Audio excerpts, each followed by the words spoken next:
Olá, nerds, geeks e afins! Estamos todos aqui aliados no nono episódio da terceira temporada da série The Orville, exibido na Star Plus. Pois bem, pessoal, e não é que a conclusão de todo o arco principal aqui desta terceira jornada de The Orville já se encerrou aqui no penúltimo episódio? Eu até considerei, que seria até uma espécie de episódio duplo, como foi o finalzinho da segunda temporada. Mas não, tudo foi fechado aqui neste episódio. Na verdade, estou me referindo, claro, à guerra contra os Kylons da União Planetária contra os seres sintéticos, A vitória dos seres biológicos. Enfim, e agora fica a questão, já pensando a respeito de como vai tudo se encerrar por aqui. O que vai ser então o episódio seguinte? Se o arco principal foi fechado aqui no penúltimo, o último é a conclusão da série? Será que é isso? Poxa, aí é mal, Porque até agora não se veiculou nenhuma notícia que existirá uma quarta temporada da série. Pois é, The Orville pode estar acabando na semana que vem. É uma coisa chata, de a gente considerar, porque é uma série sensacional, Essa terceira temporada, assim, aliás, vamos combinar, Ela recebeu um subtítulo, Novos Horizontes, mas não mudou, para falar a verdade, muita coisa, não. E, tá, a gente quer novos horizontes, a gente quer literalmente que a série continue por muitas temporadas, É o tipo de série que ela pode sim se sustentar da mesma maneira que foram as suas séries inspiradoras, que são as séries de Star Trek, ou seja, pode ter 7 temporadas, Essa era uma base que a gente conseguia considerar em todas as séries anteriores, com exceção, claro, da série original e também da Enterprise, todas duraram 7 temporadas. A animação também original não teve tantas temporadas, teve uma, na verdade, Mas, The Orville podia muito bem durar 7 temporadas tranquilamente, porque o nível de excelência é, sim, constante, Claro, aqui e acolá existem episódios mais ou menos. Nessa terceira temporada eu considerei 2 um pouquinho abaixo da média. Eu não fiz a contagem ainda, mas acho que essa realmente terceira temporada ela supera em termos de notas as 2 temporadas iniciais. Mas isso, claro, é pau para o que eu vou fazer no episódio, ou no vídeo depois do episódio de encerramento. Mais ou menos daqui a 2 semanas, onde eu vou analisar a terceira temporada. Se bem que talvez eu atrase um pouco, porque eu estou atrasado nos episódios da primeira e segunda temporada. Acho que é melhor fazer a resenha geral das primeiras temporadas, depois eu faço então da terceira. Mas de qualquer forma, a série precisa continuar, porque este final aqui, caramba, só faz a gente perceber que se todo o arco principal está fechado, há uma tendência realmente de a gente considerar que na semana que vem a gente vai ter uma conclusão de todos os personagens, por exemplo, uma espécie de despedida geral da própria nave. Será que um ou outro vai deixar com que não tenha uma certa continuidade? Por exemplo, o Mercer pode ser, sei lá, promovido para um outro lugar, ou a Kelly vai para outra nave, não sei, alguma coisa vai ser definitiva, com certeza, para o próximo episódio. Basicamente vai ser isso, mas enfim, estou enrolando demais para a gente chegar no ponto principal aqui, que é este episódio, que ele começa assim, um esquema, claro, que já ficou meio que vendido no episódio anterior, quando eu critiquei que o episódio havia sido da semana passada um pouquinho fraco, porque ele precisava chegar num certo objetivo muito claro e específico, que é os Moclans saírem da União Planetária. Dito e feito, isso foi estabelecido como algo principal na semana passada, e aqui a consequência direta acontece logo de cara no teaser, ou seja, os Moclanos vão procurar então os Kryls lá na capital, e a União é estabelecida realmente. Então os 2 grandes inimigos da União estão amiguinhos. Claro que é uma cena também interessante, não se perde a oportunidade de cutucar os temas caros às 2 sociedades. Eles querem se unir, mas os Moclanos não querem ser mandados por uma mulher, porque afinal de contas o posto de chanceler ali dos Kryls tá atualmente, né, uma fêmea. Isso é uma coisa inadmissível para os Moclanos. Claro que a Teleia, né, bate o pé e fala, não, filho, a gente tem, pelo menos, tudo bem, vamos fazer uma parceria então, né? Vocês entram com as armas, nós entramos com nossas forças bélicas e principalmente as táticas militares. Uma coisa bem ok, né? Porque a própria Teleia diz, né, que os Moclanos são considerados não bons estrategistas, né? Mas há uma certa cutucada ali a mais no texto, né? Que a série tem um problema, né? Ela também tem aquelas coisas ideológicas de colocar a mulher num patamar superior. E no caso ali, né, ela disse bem claramente que, digamos que ela precisava mostrar que as mulheres são capazes, são muito mais superiores aos machos Moclanos. Acontece que do jeito que ela falou ali, parece que só ela toma as decisões estratégicas numa guerra. Não é bem assim, para falar a verdade, né? Sempre, mesmo um grande ditador, ou ao menos um chanceler absoluto, como é o caso dela, se vale de generais, né, para traçar os planos. Claro, a palavra final é do ditador, do chanceler, mas não dá para dizer que a estratégia como um todo partiu da mente de uma fêmea, né? Foi um exagero ali do texto, com certeza. Eles não conseguem, acho que, perder esta característica, enfim, né, da parte ideológica, né? Assim, a série, mesmo que seja boa, no final ela acaba se igualando à série ruim, que é, por exemplo, Star Trek Discovery, Star Trek Picard, né, que tem aos montes essas coisas ideológicas que colocam as fêmeas, as mulheres, né, em topos ali estratosféricos, né, rebaixando todos os homens, né? Mas, enfim, ok, funciona. Foi só apenas, digamos, um deslize, né, do texto ali do roteiro. Mas o que vale é que, então o teaser, a abertura do episódio, claro, isso era óbvio que ia acontecer, né? Mas o clima montado ali naquela cena é muito interessante. A posição da Teleia, a posição ali dos Moclanos, ficou bem equilibrado realmente. Ou seja, grande perigo então para a União Planetária. Vem a abertura do episódio, depois já temos a cena logo em seguinte, já dentro da Orville, onde a gente tem uma situação que realmente, no primeiro momento eu falei, caramba, eles estão fazendo uma certa simulação de como eles podem enfrentar um novo ataque Kylon, mas não, aquilo ali já está valendo, é verdadeiro. Aliás, eles estão ali defendendo o planeta da Tala, ou da Lara, que eu sempre esqueço o nome ali do planeta, mas é Xeleia, né? Acho que é assim, né? Enfim, tá lá. Claro, eles não falam isso, ninguém fala que estão ali ao lado do planeta, né? Mas, claro, na reunião de união entre os Moclanos e os Crews, se falou, né, que dois planetas estavam mais perto de qualquer ataque inicial dos Kaylon. E um dos planetas, claro, era o planeta natal das chefes de segurança da Orville. Mas o que temos, o que vale para nós, né, espectadores, é uma sequência espetacular ali de combate, né? Claro, tá também a armada ali da União defendendo o planeta, e a gente não tem, na verdade, a extensão de se eles já tinham atacado o planeta, né? Eu até estava fazendo uma consulta aqui à enciclopédia da Orville, né, o fandom, e lá na citação do texto diz, coloca no passado o planeta. É uma coisa meio esquisita, né? Porque ali nas imagens não parece que eles atacaram o planeta,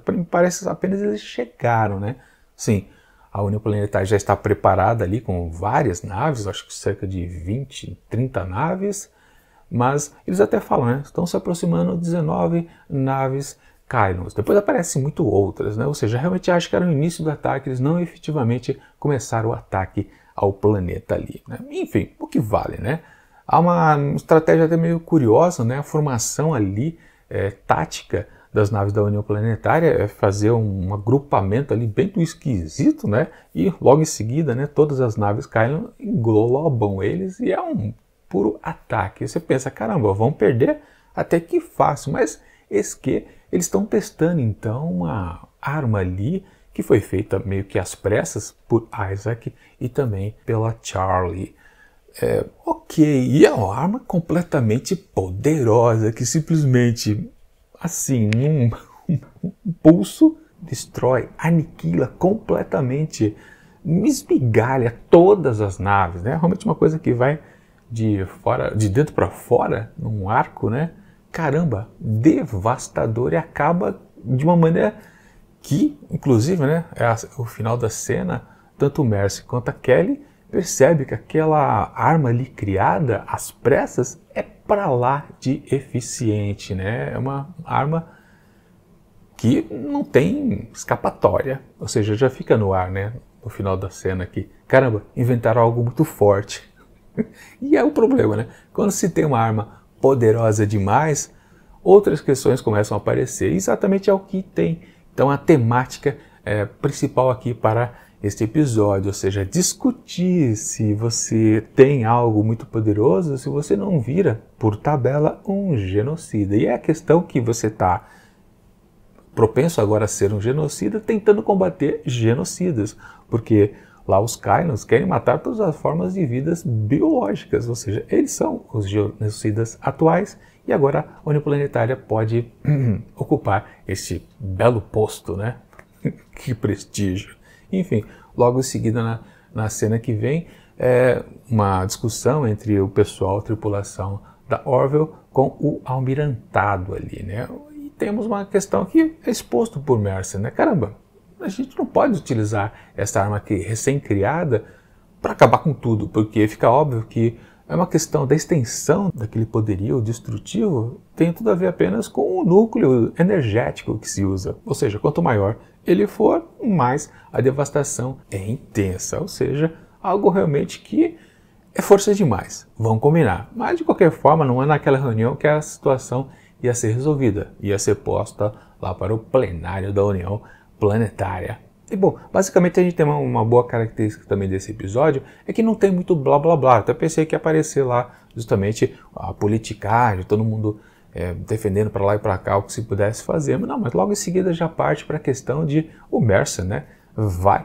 em direção lá a Kylon e tenta um armistício, né, uma proposta de paz, já que ele tem uma arma absoluta. Claro que eles, os sintéticos, vão ter que se render, porque simplesmente serão dizimados. E efetivamente é o que lá o Kylon primário ele acaba aceitando, óbvio, né? Mas ele só logo diz, a gente aceita por enquanto, porque claro que a gente vai continuar pesquisando e descobrir se essa arma tem um ponto fraco, e quando tiver nós vamos revidar e vamos continuar o que a gente estava fazendo antes, que era o nosso genocídio, né? Ou seja, a temática ainda da situação continua de pé. E aí vem uma da primeira reviravolta, então, aqui desse episódio, quando a gente percebe que o almirante lá, que eu não sei o nome, né, mas que é feito vivido, né, interpretado pelo Ted Danson, ele resolve, caramba, roubar aquela arma feita pelo Isaac e Charlie, e aí você pensa, né, o que vai fazer com aquilo? Bom, na verdade a gente só descobre a identidade dele quando já está a arma já a bordo de uma nave compartilhada por os Moclanos e os Krills. Literalmente, né? Ele entrega a arma para quem tem coragem realmente de usar, não pensa em consequências, mas simplesmente extermina o inimigo, que é o caso fácil então da posição dos Moclanos e também dos Krills. Na verdade, esse pensamento assim mais absoluto é mais do lado dos Krills. Os Moclanos estão meio aquela coisa dos descontentes, né? Mas embarcaram na ideia de qualquer forma. Bom, disso resulta que a gente perde o personagem do Ted Danson, né? Que também é uma característica que a gente pode considerar que, é um sinal que a série realmente está se perdendo, porque é um personagem que está se mantendo desde a primeira temporada, né? Todos os almirantes, na verdade. Acho que é a primeira perda de almirante, né? Mas, naquelas, o episódio ainda entrega pra gente uma outra bela reviravolta, que é quando se descobre que ele, aliás, né, a Teleia mata o almirante ali para evitar que se espalhe a notícia que a arma está na mão deles, mas logo se descobre, né, poucas investigações já se chega ao ponto que Moclanos e Krills estão unidos e estão com a arma ali de destruição em massa. E então vem a outra boa reviravolta, que é literalmente como evitar isso, né? Se eles não querem utilizar aquela arma, a ideia simplesmente é pedir ajuda dos inimigos.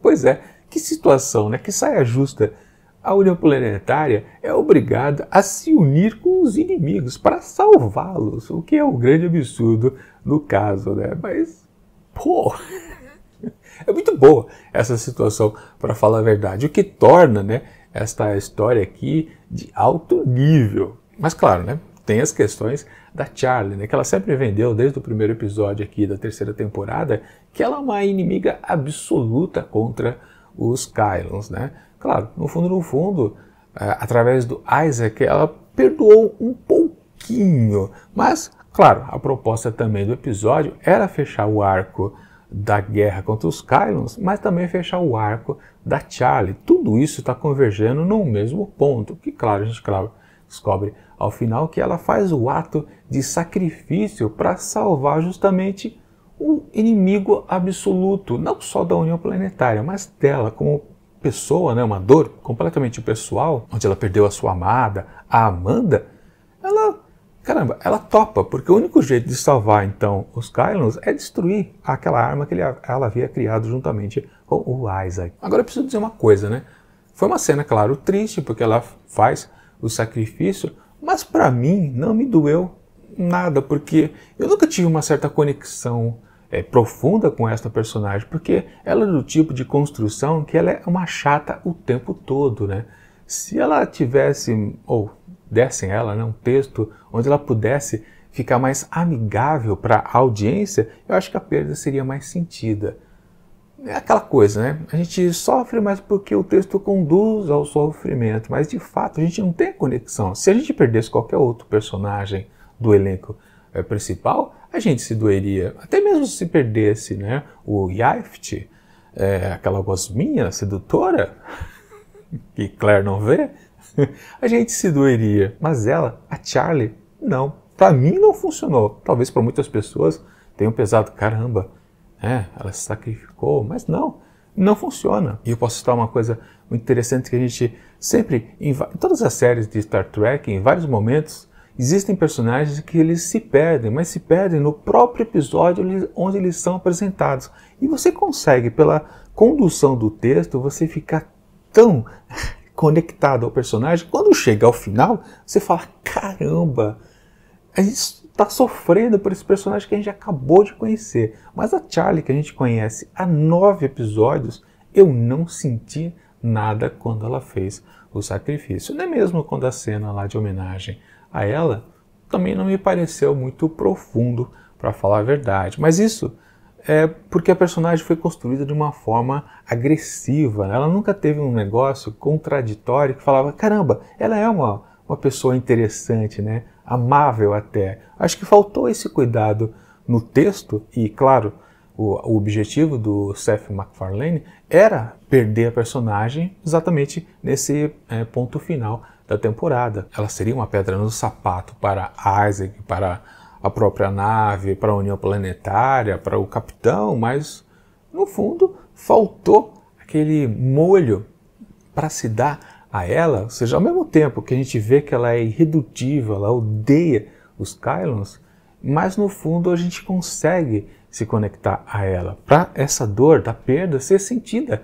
dentro da gente, né? Tanto que, né, o próprio Gordon, ele também tem o mesmo pensamento que ela, ele também é radical, mas nele a gente pode até considerar, tá, ele pensa igual a ela, mas é uma coisa só de confirmar que muitas pessoas dentro da nave têm esse pensamento de ódio para com o Isaac, ou seja, uma coisa que não desestabiliza a tripulação, mas é uma pessoa a mais, digamos assim, um Gordon, mas para ela devia ser algo que, sim, seria o ponto mais forte, mas ao mesmo tempo, e por ser um novo personagem, a gente precisaria se afeiçoar a ela, e faltou isso. Eu não tive conexão com ela o tempo todo. Aliás, tanto aqui mesmo nesse episódio, né, naquela cena ali no chalé na Terra, ela está cantando, está totalmente enturmada, mas é uma coisa que é aqui, aconteceu apenas nesse episódio, mas não tem conexão. Realmente, não me doeu perder a personagem. Realmente não. Um belo defeito que aconteceu por aqui. Mas enfim, voltando ao que interessa aqui do episódio, né? União Planetária e Kylons unidos para derrotar os outros inimigos, né? comuns também, Moclanos e Kryos. Eles descobrem então que numa certa base moclana está lá um cientista que consegue, não sabe-se como, né, também uma facilitada de roteiro, né, conseguir fazer funcionar aquela Strovenga, aquela arma que foi inventada há pouquíssimo tempo e apenas quem sabe operá-la é o Isaac, um baita de um supercomputador ambulante e mais a cabeça de pensamento em dimensão 4D da Charlie consegue fazer funcionar, fazer operar, ser funcional e tudo mais. Mas aquele cientista ali moclano, não, deixa comigo que eu resolvo. Sim, foi uma bela facilitada de roteiro, mas de qualquer forma também serviu para dar mais tensão ainda ao episódio, né? Toda a sequência também de ataque ali foi sensacional e também, claro, uma grande homenagem a Star Wars. Dessa vez não é Star Trek, é Star Wars. Tudo aquilo ali remete à franquia do George Lucas, né? Inclusive se valeram daquelas naves que foram apresentadas, que foi apresentada lá no primeiro episódio, nunca mais voltou, né? Acho que ela apareceu uma outra vez, ou não? Não, acho que não, né? Acho que não. São apenas aqueles caças, né? Boas sequências de ação. Assim como também, né, a briga entre Teleia e a Kelly também foi bacana, né? Aquele ataque ali junto com a Tala, se bem que a gente pode considerar como empoderamento feminino também, né? Mas enfim, foi funcional, foi divertido.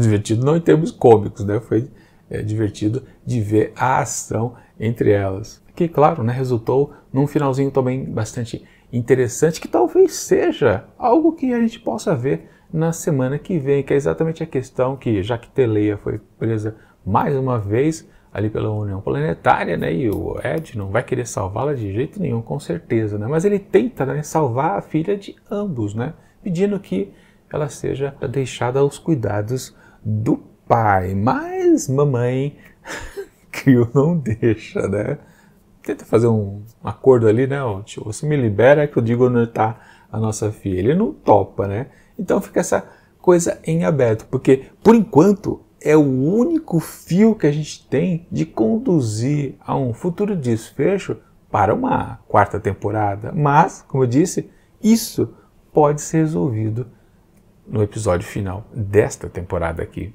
Bom, voltando de novo à questão dos fechos, dos arcos, a gente já viu ali que a Charlie se sacrificou, fechou o arco dela por completo, né? E a amizade que ela acabou construindo com o Isaac. A amizade entre os dois foi até bem explorada naquele episódio onde eles foram lá no planeta, na Terra, né? Episódio que o Gordon ficou preso lá naquela coisa temporal. Enfim, lá estava bacana, mas aquilo lá não resultou em continuidade para dizer que, caramba, a afeição que ela teve ao Isaac já funciona para mim. Eu posso considerar que eu esqueci aquilo, porque não teve uma outra manutenção depois, uma união deles, né? A gente ficar conectado à união deles, por exemplo, né? Mas o que vale é que a gente tem a questão, através do sacrifício da Charlie, que lá o primário Kylon, ele percebeu, caramba, por que essa biológica está se sacrificando? Por que ela fez essa besteira, digamos assim, né? E todo mundo acaba explicando, o Isaac também explica a ele que, caramba, ela odeia vocês, mas ela não quer que vocês morram. Ou seja, na verdade, esses biológicos aqui são completamente diferentes daqueles que criaram nós, as máquinas que serviam de escravos meramente a eles, né? Ou seja, eles têm compaixão, eles conseguem, né, sentir afinidade aos outros, até a inimigos, né? De não querer fazer um genocídio, né, de destruir completamente. Ou seja, um acordo de paz é possível entre inimigos. Basta se chegar a algum acordo ou a algo em comum. E, de novo, a gente pode pensar, caramba, é outra única coisa que sobrou a ser explorada numa futura temporada. Justamente essa inversão de tudo, né? Se agora Moclanos e Kryos estão unidos, agora a União Planetária está unida aos Kylons, provisoriamente por enquanto, mas de fato houve uma inversão então de poderio, né? Mas de novo, isso até pode que meio ser resolvido no episódio seguinte, pode juntar as duas pontinhas ainda soltas, que é a questão da filha de Teleia e Mercer, Mas essa questão aqui dos inimigos que ainda precisam ser derrotados, talvez eles tentem raptar a Nia, é o nome dela? Nia, né? Acho que é, né? Pode ser que seja isso aí. E se isso realmente acontecer, aí é o fecho da série inteira, com certeza. Mas enfim, não adianta ficar preocupado com o que vai ser o encerramento dessa temporada. Mas enfim, não sei. Vamos ver se aparece a notícia que ela é renovada antes de chegar o episódio lá na quinta-feira. Enfim, o que vale? Esse episódio aqui foi muito bom. Teve bastante ação de qualidade, com boas, 2 reviravoltas. Ainda que fosse numa história bem simples, não tem nada de complexa, mesmo porque ela está baseada na ação, não precisa ter grandes rococós para ficar atrapalhando o desenvolvimento da história, né? Algo bem direto, né? Parece uma reviravolta de um traidor que ajuda o inimigo, depois você tem que, numa outra reviravolta, se associar ao inimigo para salvar o próprio inimigo. Caramba, foi tudo muito bem colocado aqui nesse episódio, tudo isso, né, sobre a temática geral da questão do genocídio, né? A gente vai se tornar um genocida acabando com outro genocida, uma questão bastante interessante, profundamente imoral, que é típico de ficção científica. E em meio a isso também o recheio ali de uma grande perda, que para mim não funcionou, mas tudo bem, estava ali no contexto do episódio. Ou seja, ele tinha bases muito interessantes, o texto ágil como sempre, e o episódio também alongado, é o segundo maior aqui dessa terceira temporada, e esse, por exemplo, também não pesou. Aliás, é uma coisa que eu percebia em vários lá no comecinho da temporada, que muitas cenas alongadas, porque tem a possibilidade de tempo à vontade, né? Aqui nesse episódio, nenhuma cansou, nem mesmo a cena inicial de abertura entre a união dos Moclanos e Krios pesou bastante. Realmente, o episódio ele funciona a todo momento, ele não tem nenhum defeito, tirando talvez o que eu comentei lá, daquela fala um pouquinho, né? Uma acentuada demais da Teleia, mas o resto, ó, funcional o tempo todo esse episódio. Portanto, é fácil dizer que ele é muito bom. E, portanto, para esse 9º episódio da terceira temporada de The Orville, eu atribuo fácil, 5 asteriscos. Agora fica a pergunta no ar, né?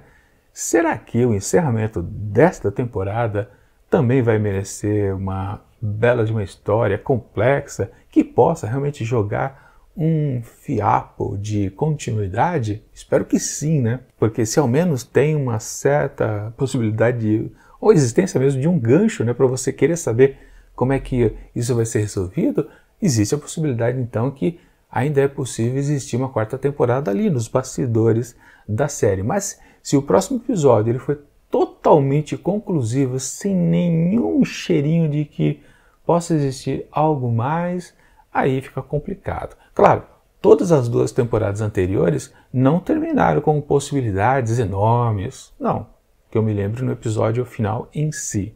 Existiam coisas abertas, mas de episódios anteriores, né? Então, tanto faz, né? Mas quando você deixa um gancho no episódio final, aí sim, realmente há mais possibilidade de que vai existir uma continuidade com uma outra temporada ou outras temporadas. E espero que seja o caso aqui, então, de The Orville.